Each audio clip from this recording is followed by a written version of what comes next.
Hi, Good morning. this is Kim, This is Andy. and we're here to read to you from the Urantia book. We are. Yeah, and first we're going to start out with a little bit from Light the Flame by Andrew Harvey. Okay, so this one is Friedrich Nietzsche. I just don't know how to say that. Nietzsche. Mhm. Yeah, and I think what I know about Nietzsche is he went crazy, but I think he was one of the most misunderstood philosophers. I think he said a lot of really positive things about human nature, but because he kind of he isn't he the guy who said God is dead, right? I think so. Yeah, but he didn't. He still believed that human beings were spiritual and had high potentials. And I think that makes him a spiritual person. Like I think we've talked about before, that you don't have to, you know, do, you know, homage to these three little letters in order to be in the family of God, in the family of the Heavenly Father. Um, um, there's a lot about religion that's corrupt, and I think Nietzsche was kind of reviled for addressing those things. Okay, do you know much about Nietzsche? I don't know, actually. So, Um, I know. Yeah, he was about. I know he invented or he was talking about the Superman. Okay, but anyway, we're going to read this little part here. This is called Camel, Lion, Child. Let my spirit become a camel and walk with its dark load into the wilderness. And in the wilderness, let it become a lion, wrestling down and killing the dragon of false morality. Then, oh miracle, let the lion become the child, a dancing innocence and a holy yes. Friedrich Nietzsche. That's beautiful because he's saying, let me rise, let my soul rise to whatever is needed in the moment and become shaped and flexible to respond to each challenge. Also here it's saying, then, oh miracle. So who's he addressing when he says, oh miracle? He just doesn't like those three little letters. I don't blame him. Right? Mm-hmm. Okay? Right. He says, oh miracle. And, dancing innocence and a holy yes. And yes in this passage is capitalized. So he's saying yes to his own soul. Okay? We don't regard him as I don't regard him as just like I think he's been reviled by contemporary religious figures. I don't know. So we're reading today. Okay. And please, comment. I know we don't have any followers. I think we got one follower that I know. Somebody told me that they were going to subscribe, and I'm very grateful for that. But let me know if you know anything about Nietzsche, okay, that you'd like to share. That would be interesting. Okay? All right. Paper 192, Appearances in Galilee, Part 4, The Lakeside Gathering. Okay, so this is after this dramatic ordination, reordinating those 12 apostles and telling them to go out into the world, except for Simon Zelotes.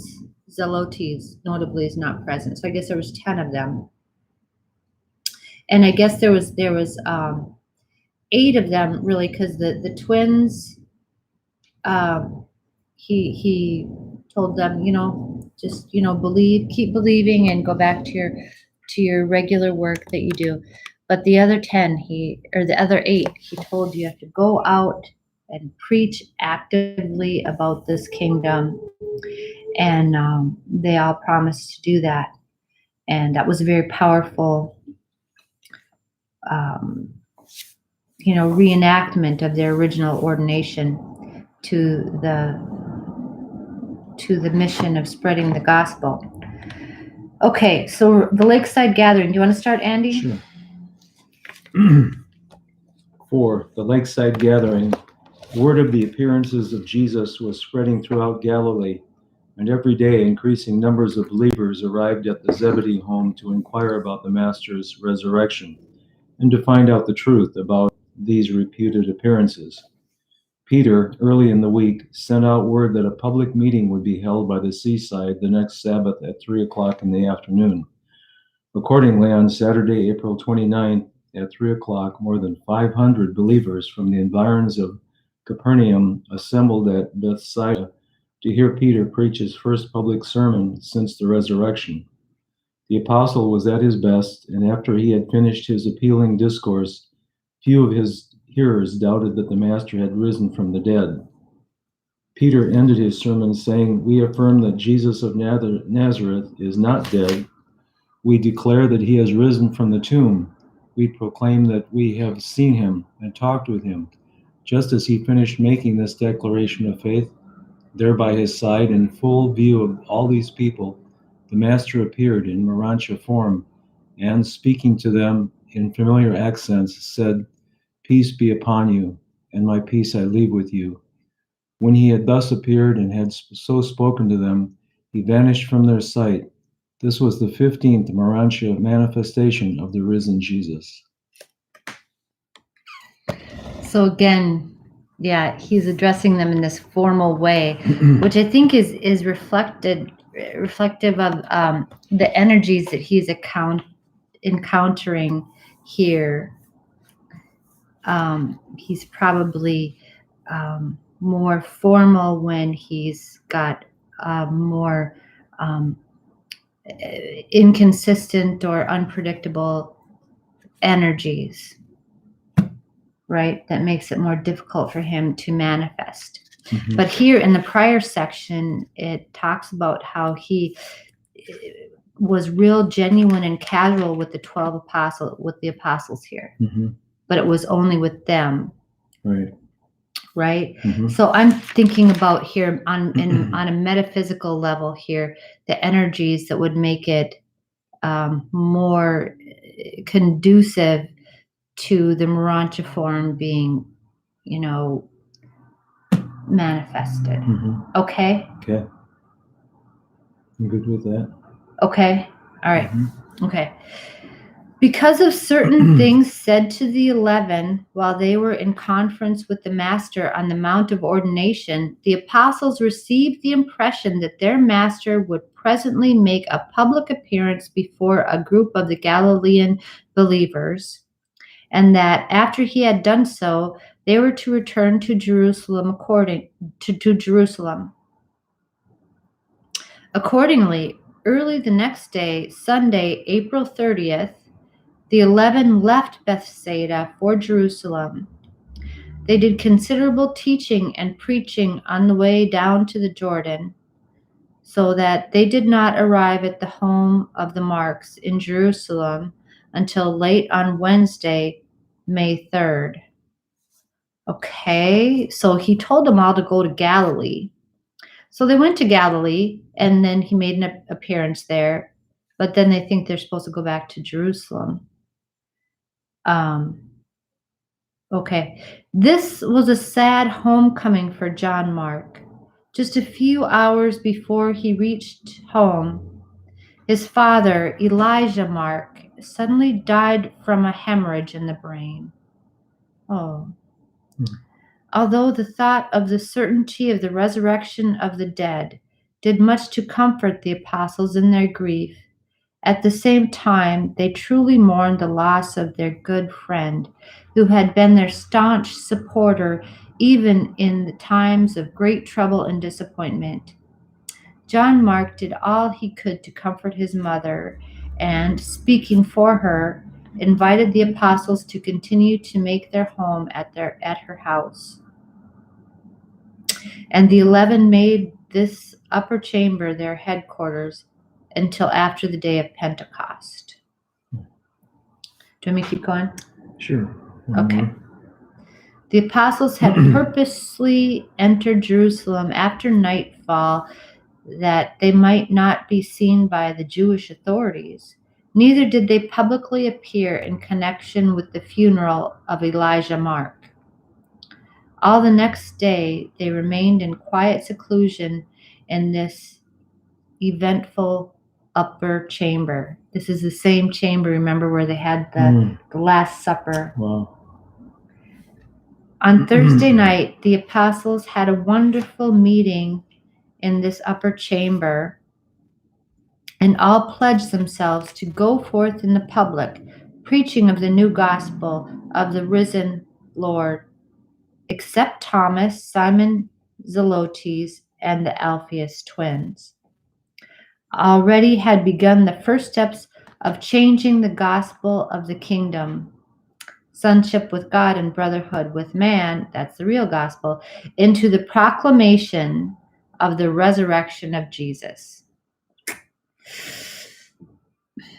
Okay, so the resurrection of Jesus was supposed to be a secondary point that lent emphasis to the real gospel, which is fatherhood of God and brotherhood with man. We've made it the whole point. We made it the whole point. Okay, yeah. Right. Okay. Nathanael opposed this shift in the burden of their public message. Thank you, Nathanael. But he could not withstand Peter's eloquence.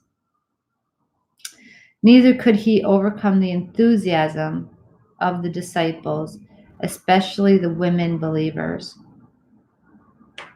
Yeah. Because they're all excited that he came back from the dead.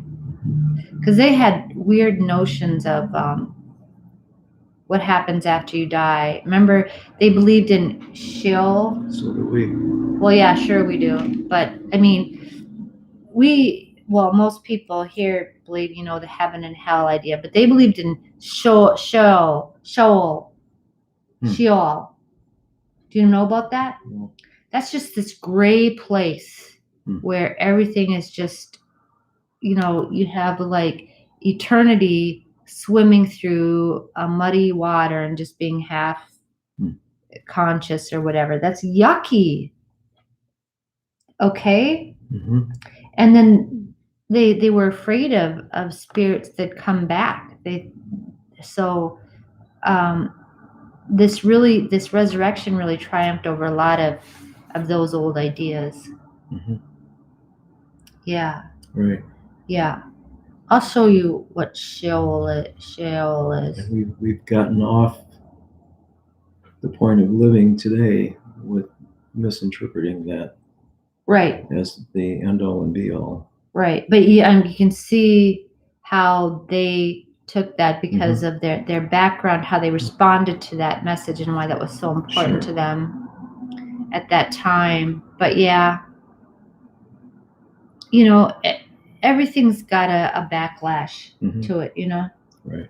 We're all kind of trying to zone in on the truth. Okay, the last paragraph here. And so under the vigorous leadership of Peter and ere the master ascended to the Father, his well-meaning representatives began that subtle process of gradually and certainly changing the religion of Jesus into a new and modified form of religion about Jesus. And it wasn't supposed to be that. That's what we believe here in the Urantian community. That's pretty plain. Right. So, so we made mistakes. We're trying to correct that. Okay. All right. Well, thank you. And feel free to disagree with me. I respect people who disagree with me. I just want to say that you just read it. And I don't represent any opinions other than my own. I don't represent any formal opinion of anybody in the Urantia group. There's people within the Urantia group, I'm sure, that are going to disagree with my assertions or my ideas, and that's fine. That's fine. So, okay, with that, I will let you go, and thank you for being with us this morning. Have a great day. Okay.